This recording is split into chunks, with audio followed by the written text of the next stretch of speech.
I suppose they could initiate on the bottom tower from that area, but they're gonna do it anyway, even if they can see them.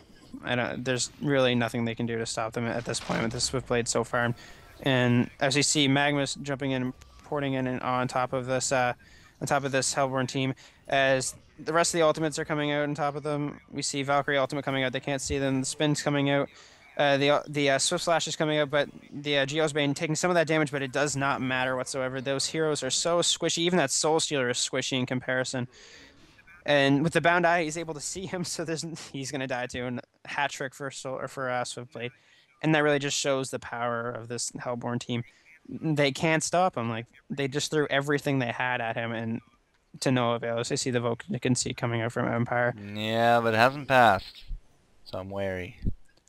I think it's more of a sign of respect that they give up, but usually that they don't usually call to concede. They're waiting for this creep wave to come top, but no, actually just Valkyrie's just farming it. Not much they can do. I don't know why they don't take their advantage right now and just end this game early.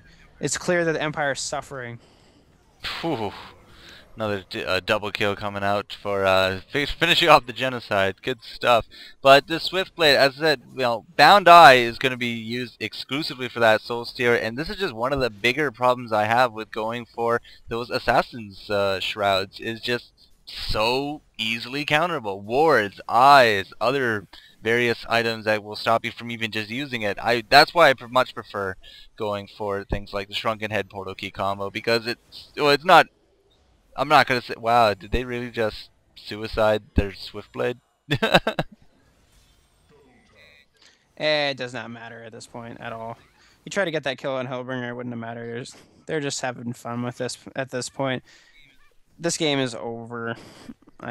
It's 28 to 56. They've lost all their towers. Their bottom racks is being pushed, or their bottom tower is being pushed right now. I don't know. I don't know what they can do. Swiftblade buying back. And actually, Swiftblade, if you take a look at his money right now, he is sitting at A lot. he has 1,020 gold after that buyback, and they're gonna go for Kongor again. There's really nothing they can do. He's level 25. He's got every single item in the game that he could want. Really, like, there's nothing they can do. I don't know why they don't just push the concede. However, they're trying to be a good show. They're trying to do the best they can, try to get some towers pushed down, maybe turn this around, but it just looks really rather bleak, and I'm sorry for ragging on you guys. In case you're watching. Okay.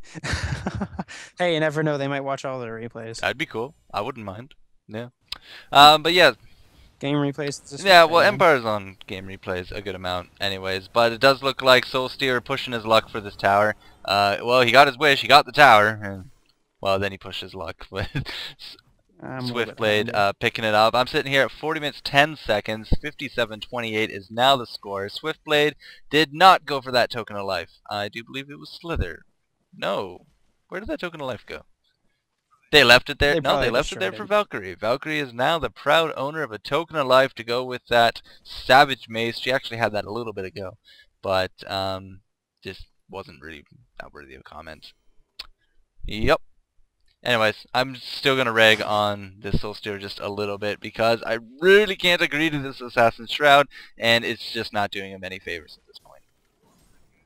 What time 40 minutes and 48, 49. There's a dead Scandal in the middle. So Valkyrie and Pebbles. That's why I didn't want to comment on that. I'm a couple seconds ahead now. No, it's all good. But this bottom tower is now kind of being pushed, and wow, this Swiftblade is really, really offensive. He really wants these kills. Out comes the Malphus on that Swiftblade, but of course not going to be taking a lot of damage. That is a lot of damage, however. That was a greatly placed Magnus ult, and now Glacius is going to be trying to pick him up. That Slither, I think, will be picking him up instead, and they're all still alive. This tower is just merrily bouncing on these toxin wards of Slithers, and I really hope that they're not going to go suiciding into that fountain anymore. But at the same time, I think Slither's kind of trapped back here, as he's probably going to go down here.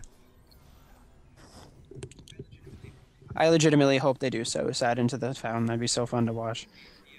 So you see Valkyrie landing a nice arrow on top of Hellbringer there, stunning her for getting the kill. Valkyrie still no fear whatsoever, almost disjointing that stun, being able to pick off the being able to pick off the Andromeda. oh god, what's his name? Quay. I can't think of his Andromeda. name. Lane Andromeda. Violations, just solo pushing, trying to get something out of this at the middle lane. At this point, it really doesn't matter. He cannot base race against two sets of mega No, creeps. but Geometer's Bane can help even it out a little bit. I suppose, but it's still not enough. And we see Swiftblade coming over.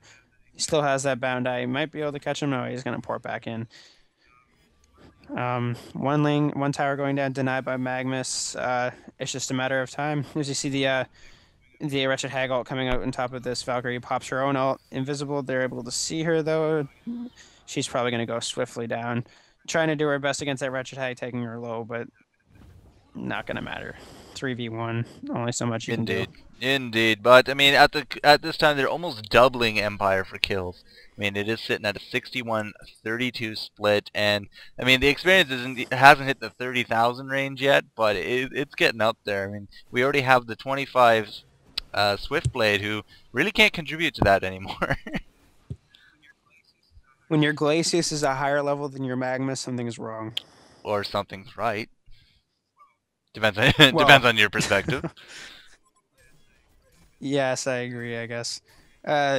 Yeah, and PYRO's definitely done a really fantastic job. And I'm assuming they're an EU team because they're scrimming against Empire, but it'd be really nice to see them hit up some tournaments and maybe get some more coverage. They definitely look like a good team as we see Swiftblade popping out the ultimate on top of Hag there. Spinning, trying to get the kill on Andromeda there. She's going to be able to health potion out. I think right now at this point they're just having fun. Well, that was a 5-man Swiftblade gangbang on that Swiftblade. They really don't like that Swiftblade.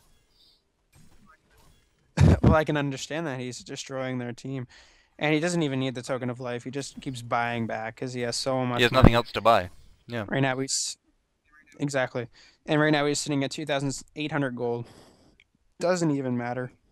Doesn't need anything. He just needs buybacks, and so he can go out and he can have fun.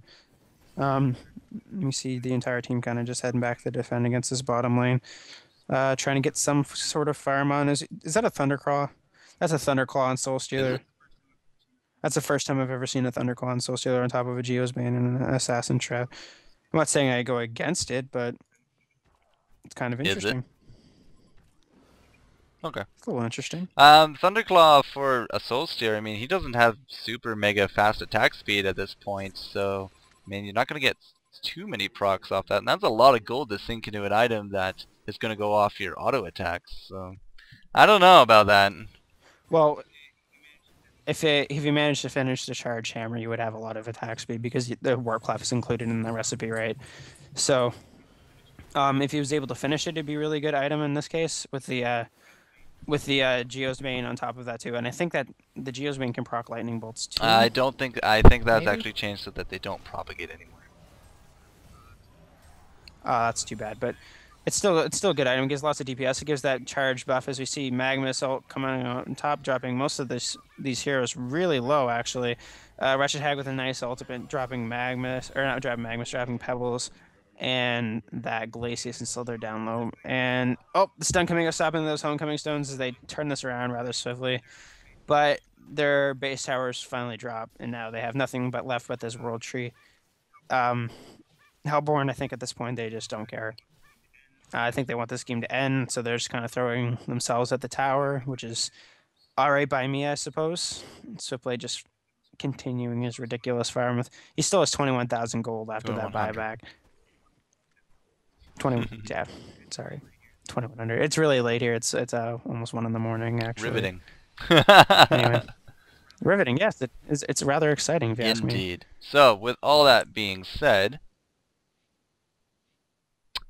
yeah, that was it was essentially a genocide, suicide at the point where they assaulted this top lane. It wasn't a suicide because, as we said, this Swiftblade has no need for money at this point. But when they did kill him, he did not replenish his source of eyes. So at this point, Soulsteer can actually enjoy that little advantage he has with that Assassin Shroud, simply because we don't have an eye right now to counter that. But he does end up having that Charged Hammer now finished up. And I don't know, we'll have to see what kind of damage output he can put to it. And the experience lead has really dropped. Have you noticed that? Yes. Well, they did suicide A lot. twice. Yeah. But the gold lead's still huge. And as you see, if you watch Soul Stealer,